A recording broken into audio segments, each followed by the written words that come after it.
So a few weeks ago, a company called jmon.co.uk sent us a gaming chair to review. This gaming chair is available for £110 on their website. The company claims over 800,000 sold. In terms of gaming chairs, we haven't reviewed a lot, but one of our first videos on this channel was a gaming chair from Corsair, the Corsair T3 Rush. So we were quite curious to see what we would be getting for £110, given that we spent £300 roughly on the Corsair T3 Rush. The wheels are fairly simple, nothing to say there. It swivels, it turns, and it moves in all directions. Now, we have two levers here. That's the only adjustment we have. One for height, and you can see in terms of height how much movement we have. It's not a lot, about 2 inches or 3 inches, I'd say. And then we have here the leaning adjustment. It's quite a simple lever. You just unlock it, and then you can go back to 135 degrees, or pull it with you, or it might come up with you, not all the way, and set it there. And it's not a ratchet or clank sort of thing where there are certain levels, as we had in the Corsair T3 Rush. It just locks into place wherever you want it to be. Another piece of adjustment we have here is a footrest. Now, at this price point, getting a footrest, I was quite pleasantly surprised with this. I never knew I needed a footrest, but sometimes when I'm watching a movie or playing Elden Ring or something where I can sort of sit back and relax for a bit, this position is quite nice. And I know you can get this in most gaming or most chairs, but compared to my trusty Herman Miller here, which is a light, airy, very basic office chair, doesn't have any footrest, doesn't have any leaning. This was quite a pleasant surprise. It does, however, have adjustment on armrests. So no matter what height you're at, you can still adjust your armrests to wherever you want. And that is something you don't have on this chair. These armrests, while nice, cushy, and very soft to have your arms on, do not have any adjustment. And I think at this price point, I get it. Not having any adjustment is understandable at this price point. But that does give me some concerns in my use case over here. For example, I like to tuck in the chair into underneath the desk sometimes. I can't do this with this type of chair. That's just me in terms of my particular desk setup. It might not be a concern for others. If I lower the chair, I can tuck it in, but now I'm too low compared to where my monitor is. The footrest is fairly easy to pull in and pull out, but can get a bit stiff sometimes. This is not very, very well built, but as far as I'm concerned, I'm a 70 kg, 5 feet 10 inch man.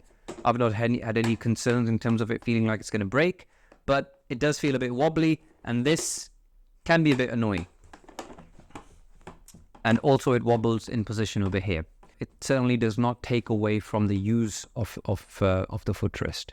Seat is fairly nicely padded. It's quite soft. Whether it will stand the test of time in terms of keeping its soft and suppleness there, only time will tell. I've had it for 3 weeks. So far, it feels soft. It feels good.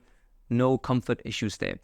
In terms of these side supports, this is a standard gaming chair feature. And something you need to be mindful of when you buy a gaming chair that has this sort of aesthetic in terms of a racing car seat aesthetic. These can start to dig into your thighs if you are quite wide. Not a concern for me here. These are, compared to the Corsair T3 Rush, a bit wider, so that's good. I've not had any issues so far with these. All gaming chairs seem to have this side aesthetic. Then we have here the lower back lumbar support pillow. It is losing its shape now already after 3 weeks, but that's a good thing because it's starting to conform to the shape of my lower back. No concerns there. I like it. It does the job.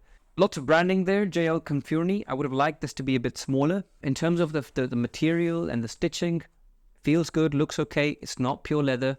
Of course, it's not. It's fox leather. The backrest is fairly firm, fairly hard, but no concerns there in terms of comfort generally.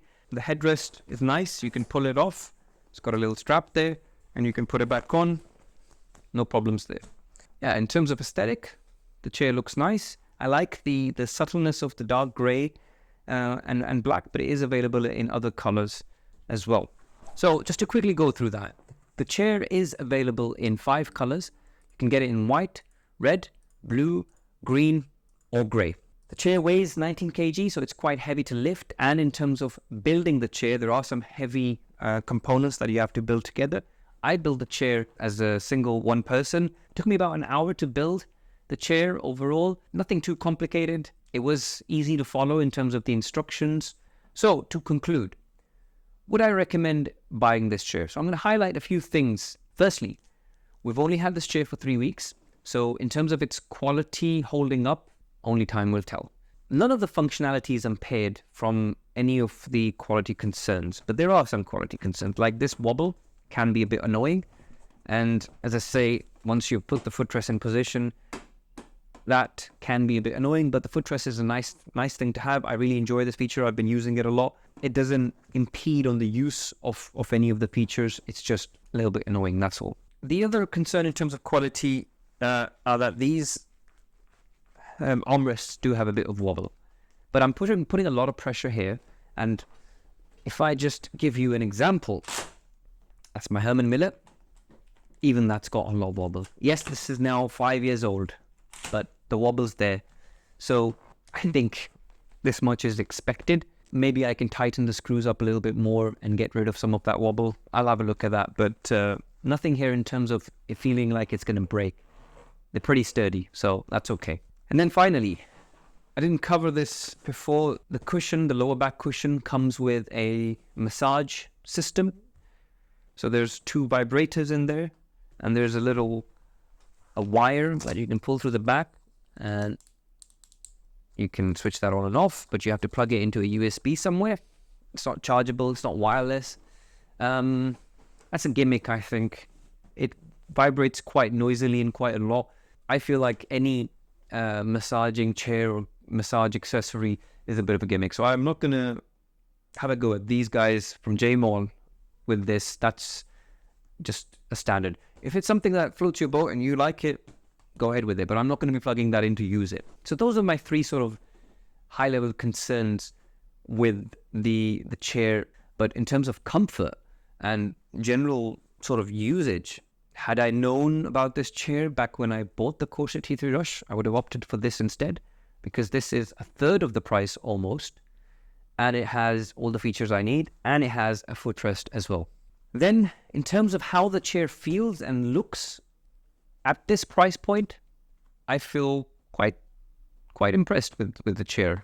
It feels good, it looks good, the stitching is all nice, the aesthetic is fairly neutral, but still very gaming chairy. So I'm happy with that. If you are interested, based on what we've said so far, links in the description to get yourself an extra 10% discount. Apart from that, thank you very much for watching. We'll catch you in the next one. Goodbye.